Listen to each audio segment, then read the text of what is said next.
Everyone, welcome to my channel ECH education. आज मैं आपको class 4 EPS chapter 2 welcoming the new इसके question answers और बुक वर्क एक्सप्लेन करने जा रही हूँ। मेरे प्यारे बच्चों, आप सभी लोग रेडी हैं मेरा वीडियो देखने के लिए? Okay, so let's start. Choose the correct answer. Dash add new members to the family. हमारी फैमिली में नए मेंबर कब ऐड होते हैं? मैरिज। आंसर आएगा आपका मैरिज, या फिर न्यूबॉर्न बेबी जब होता है तब, या फिर कोई बर्थडे सेलिब्रेशन होता है, या कोई फिर ओकेजन्स होते हैं, फेस्टिवल्स होते हैं, like this. Second, after marriage the families of the bride and the bridegroom becomes. दूल्हा दुल्हन शादी के बाद क्या बन जाते हैं? हस्बैंड वाइफ बन जाते हैं, लेकिन हमारे परिवार के क्या बन जाते हैं? तो सदस्य बन जाते हैं, रिश्तेदार बन जाते हैं, है ना। तो आंसर आएगा आपका रिलेटिव्स। मतलब दूल्हा दुल्हन के जो फैमिली मेंबर हैं शादी के बाद क्या बन जाते हैं? रिलेटिव्स बन जाते हैं। मेरे कहने का ये मतलब है। ओके, अब आता है आपका थर्ड नंबर है when families raise children for a while without legal formalities it is by. मैंने कहा था अगर लीगल फॉर्मेलिटीज़ हो रही है तो अडॉप्शन होता है, ठीक है, और अगर लीगल फॉर्मेलिटीज़ नहीं हो रही है तो फोस्टरिंग होता है। यदि आप लोगों ने मेरा एक्सप्लेनेशन वाला वीडियो नहीं देखा है तो पहले आप मेरे चैनल पे जाकर उस वीडियो को देखिए, उसके बाद इसको देखेंगे तो आपको कुछ ज़्यादा ही समझ में आएगा। उसमें मैंने आपको अडॉप्शन और फॉस्टरिंग चाइल्ड के बारे में एक्सप्लेन किया है।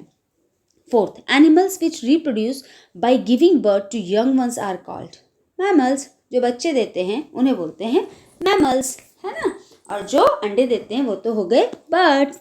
अब आता है true false. 1, marriages and new members to the family. True, सही बात है। शादी होने के बाद ही तो नए मेंबर हमारी फैमिली में ऐड होते हैं, है ना। 2, little babies do not need love and care. False, छोटे बच्चों को तो ज़्यादा ज़रूरत होती है प्यार की और परवाह की। 3, स्नेक ले एग। यस, ट्रू, अंडे देता है सांप। Parents love and protect their young ones from all kind of harm. Yes, true, mummy papa तो बहुत ध्यान देते हैं। Fill in the blanks. 1, the girl and the boy getting married are called the। लड़का और लड़की जब शादी करते हैं तो उनको क्या बोला जाता है? दूल्हा दुल्हन, ब्राइड एंड ब्राइड ग्रूम बोलते हैं। तो मैंने शॉर्ट में ग्रूम लिखा, it is also correct. 2, the animals which reproduce by giving birth to their young ones are called. जब बच्चे देते हैं एनिमल्स तो उनको क्या बोला जाता है? तो वो मैमल्स होते हैं।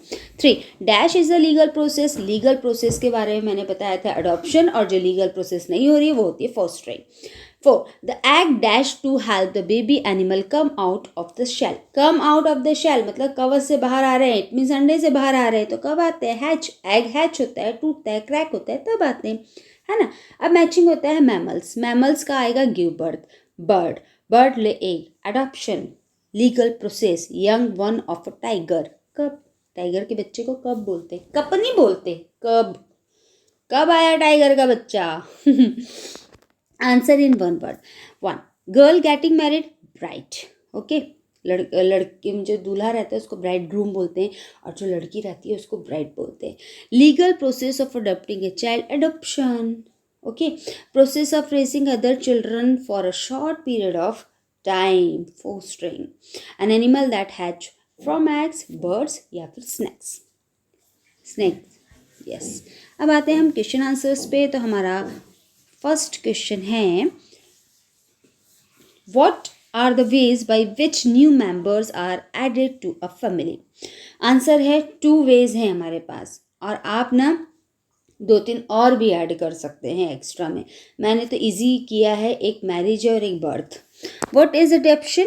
Adoption is a legal process by which children who are not born in the family can still become a part of the family. Adoption एक ऐसा legal process है जिसमें बच्चा आपके घर में पैदा तो नहीं होता है, लेकिन फिर भी आपके परिवार का हिस्सा बन जाता है। Question number 3. Who are foster parents? Foster parents are people who officially take a child into their family for a period of time, या शॉर्ट भी लिख सकते हैं, short period of time without becoming the child legal parents, है ना। हाँ, poster parents होते हैं, बिना लीगल प्रोसेस के वो बच्चे को अपने घर लाके उसका लालन पालन छोटे मतलब शॉर्ट पीरियड के लिए करते हैं, उनको बोलते हैं foster parents. And what are mammals? Animals that reproduce by giving birth to the young ones are known as mammals. जो बच्चे को जन्म देते हैं उन्हें मैमल्स बोला जाता है। अब आता है आपके क्वेश्चन नंबर 1, ये है आपका long, okay. What are the ways by which new members are added to the family? Family member get added to existing family by way of marriage। मतलब हमारे फैमिली के जो मेंबर्स हैं कैसे ऐड होते हैं? मैरिज के थ्रू, बच्चे के जन्म से, अडॉप्शन से, या फिर आप किसी मतलब अडॉप्शन या फोस्टरिंग जो रहता है उसको भी इंक्लूड कर सकते हो। New member add so much fun and happiness in a family, we should welcome them with love and care. मतलब नया मेंबर जब भी हमारे घर में ऐड होता है तो हम बड़े खुश होते हैं, खुशियाँ मनाते हैं, और हमें उनकी परवाह भी करनी चाहिए, उन्हें प्यार भी देना चाहिए। What are inherited trait? Family members who are added to the family by birth often resemble their parents, looks and behavior. These are called inherited traits. मैंने एक्सप्लेनेशन में आपको बताया था inherited traits क्या होता है, कि वो बोला जाता है ना कि ये बच्चा तो बिल्कुल अपने पापा पे गया है, या फिर इसका गुस्सा इसकी दादी पे गया है, या फिर इसका जो मतलब बात करने का तरीका है ये अपनी बुआ जैसा है। ये जो आपकी आ जाती है चीज़ें ना पेरेंट्स से, उसे बोलते हैं इनहेरिट ट्रेट्स, है ना। क्योंकि फैमिली मेम्बर जो रहते हैं, जब परिवार में कोई बच्चा पैदा होता है तो अपने पेरेंट्स की शक्ल या फिर बिहेवियर को भी वो अडॉप्ट कर लेता है, या फिर वो उसका बचपन से आ ही जाता है, उसे बोलते हैं inherited traits. How is adoption different from fostering? Adoption is a legal process by which children that are not born in the family. Adoption क्या होता है? एक ऐसे बच्चे को मतलब अडॉप्ट किया जाता है जो आपके परिवार में पैदा नहीं हुआ लेकिन फिर भी आपके फैमिली का पार्ट बन रहा है। और जो फोस्टरिंग रहता है, on the other hand, fostering is the process of taking in and raising other people's children for a short while period, legally adopting them। और जो फोस्टरिंग रहता है वो होता है कि बिना किसी लीगल प्रोसेस के आप छोटे शॉर्ट पीरियड के लिए उस बच्चे को अपने घर में लेके आते हैं, उसकी केयर करते हैं, that is called fostering, okay. फिर नेक्स्ट एंड लास्ट क्वेश्चन है आपका, how do parent raise their young ones? Parents अपने यंग वंस को कैसे बड़ा करते हैं? Parents love and protect their young ones from all kind of harm, they take care of them, feed them, teach them new thing and the young ones. ठीक है ना। ये बोला जाता है कि पेरेंट्स आप बच्चे की देखभाल कैसे करते हैं, तो भाई उनको जितनी भी हार्म रहता है उन सब से उनकी सुरक्षा करते हैं, उनको खाना खिलाते हैं, उनको नई नई चीज़ें सिखाते हैं, है ना। और ये सारी चीज़ें वो तब तक करते हैं जब तक वो अपने आप से सारी चीज़ें ना करने लगे। ठीक है, तो ये मेरा एक्सप्लेनेशन पार्ट ओवर होता है बुक वर्क का और क्वेश्चन आंसर्स का।